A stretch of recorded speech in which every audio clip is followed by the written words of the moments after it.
Hi everyone and welcome back.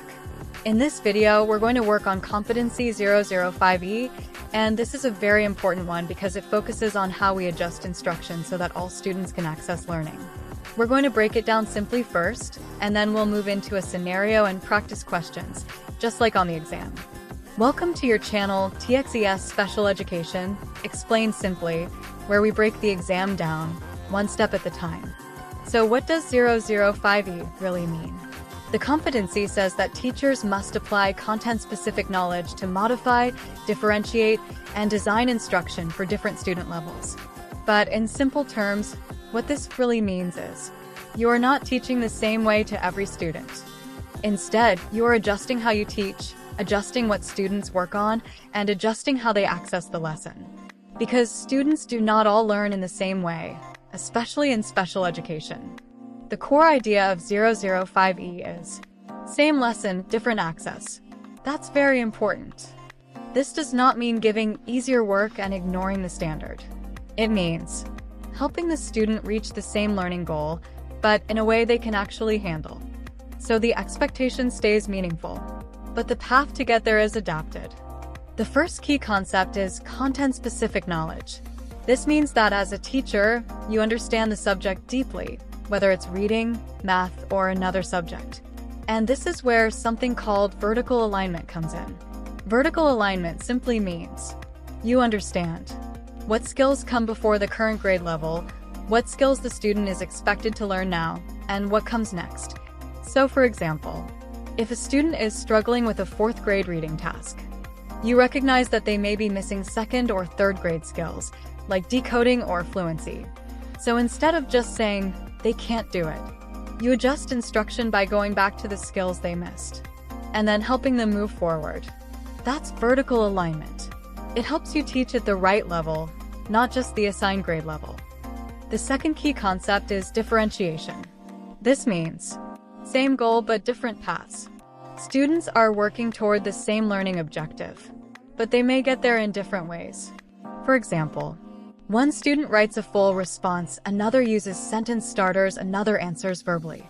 The learning goal stays the same, but the way students engage with it is adjusted. The third concept is modification. This is when you change the level of difficulty. For example, fewer questions, simplified text, or lower complexity tasks. Now, this is important.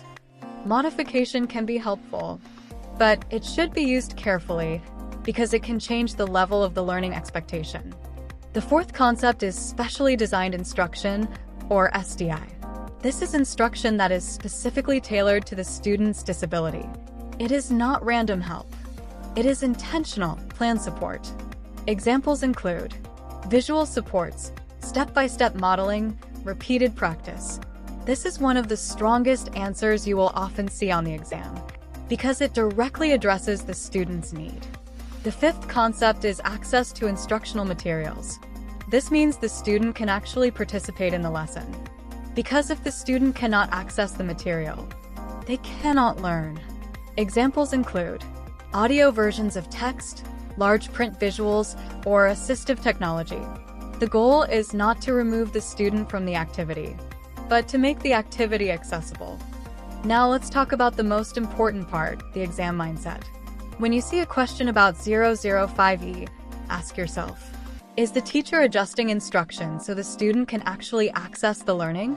And be careful of answers that just give easier work, remove the task completely, or lower expectations too much, because those are usually not the best answers. The best answer is usually the one that supports the student, keeps them in the learning, and makes instruction accessible.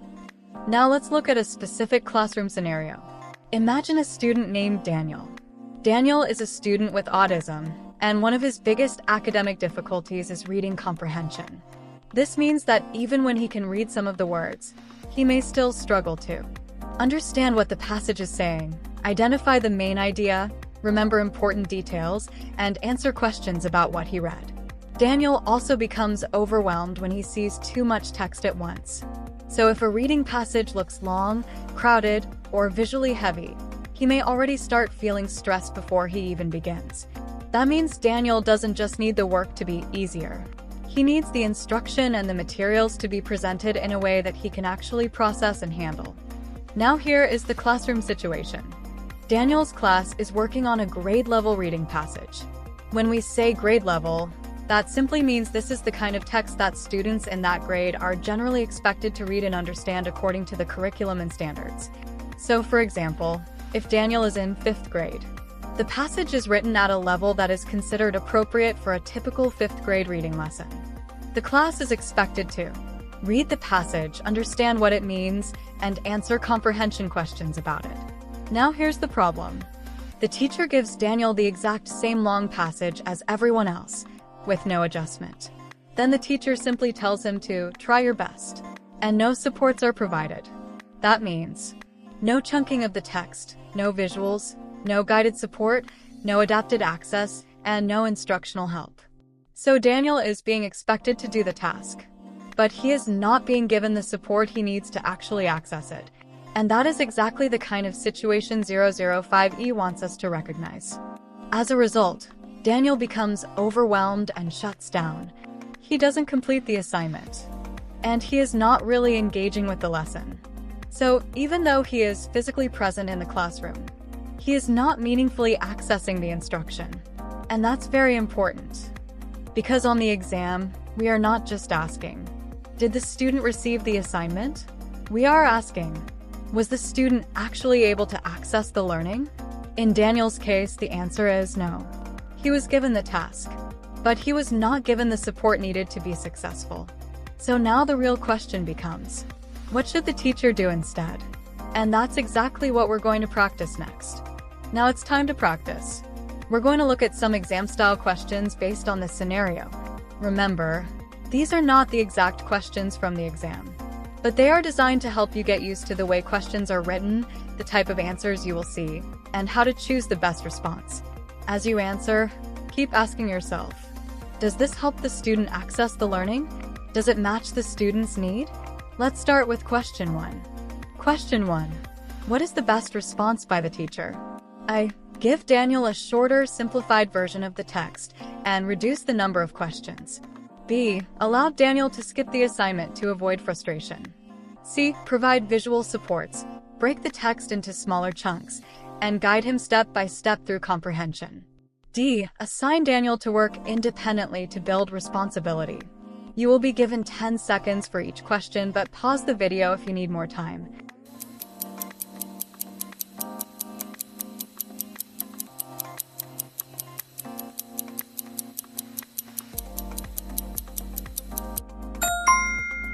The correct answer is C. Provide visual supports, break the text into smaller chunks, and guide him step by step through comprehension. This is the best answer because it directly addresses Daniel's actual need.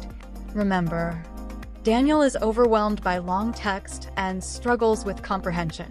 So instead of removing the task, this answer makes the task accessible. It includes visual supports, chunking the text, and guided instruction. This is a strong example of differentiation, specially designed instruction and access to learning. And that is exactly what 005E is testing. Now let's look at why the other answers are not the best choice. Shorter, simplified text. This one may look correct at first, but it mainly reduces the difficulty without really supporting the student's learning process. It leans more toward modification only, and does not provide enough instructional support.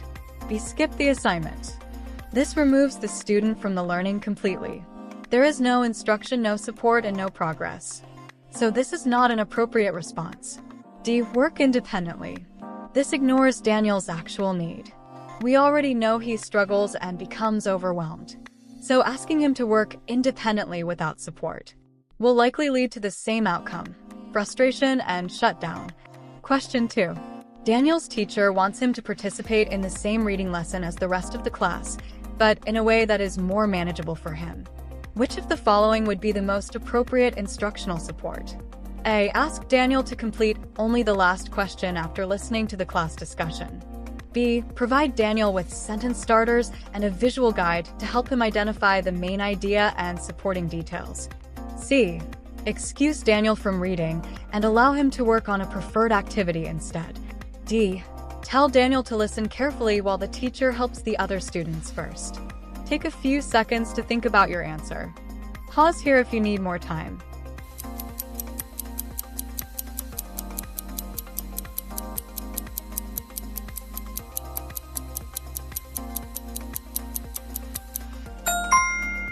The correct answer is B. Provide Daniel with sentence starters and a visual guide to help him identify the main idea and supporting details. This is the best answer because it supports Daniel's actual challenge. Daniel struggles with understanding long text, organizing what he reads, and pulling out the important information. So this answer gives him structure, visual support, and a way to access the same learning goal. That is exactly what differentiation and specially designed instruction are supposed to do. Now let's look at why the other answers are not the best choice.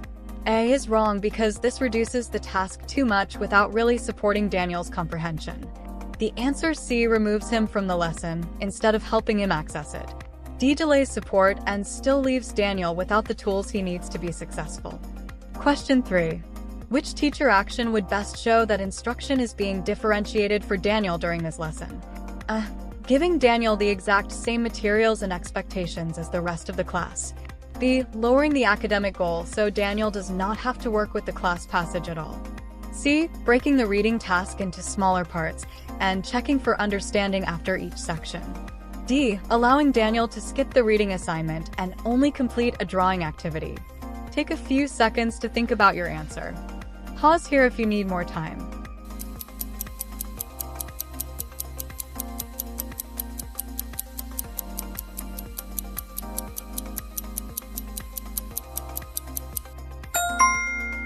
The correct answer is C.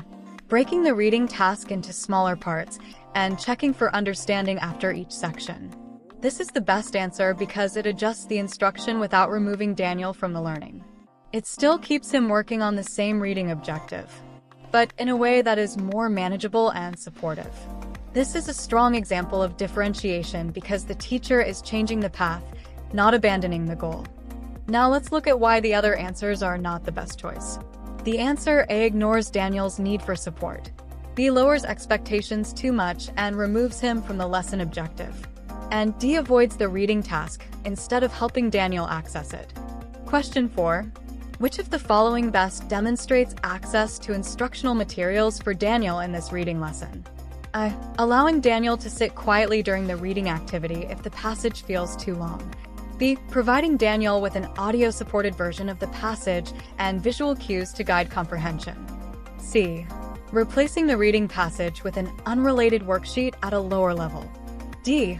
Having a peer complete the assignment and explain the answers to Daniel afterward. Take a few seconds to think about your answer. Pause here if you need more time.